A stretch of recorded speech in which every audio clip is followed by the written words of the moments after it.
दोनों कोणियों पे उठो।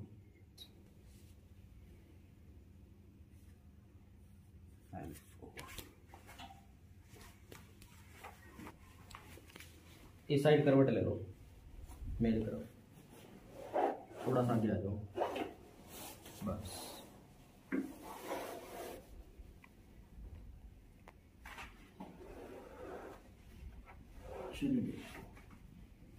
हाँ,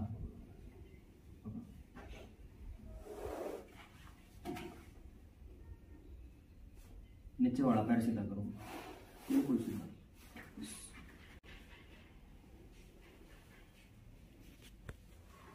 बिल्कुल ढीला छोड़ो शरीर।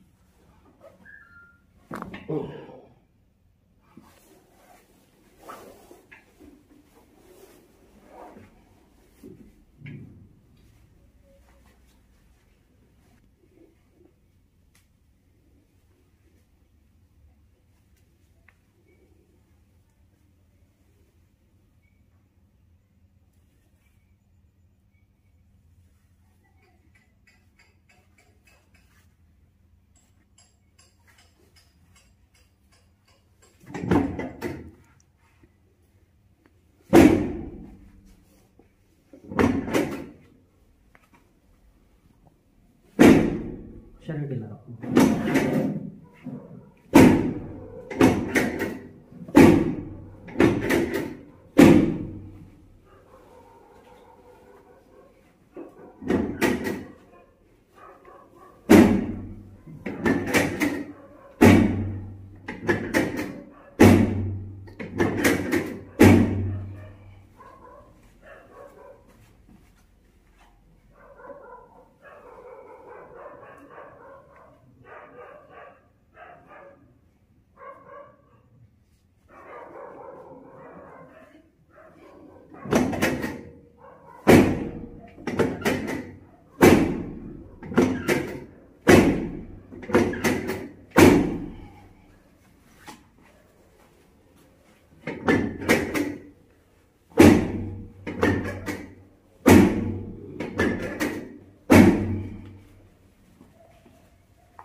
उठ के पैदल चलो।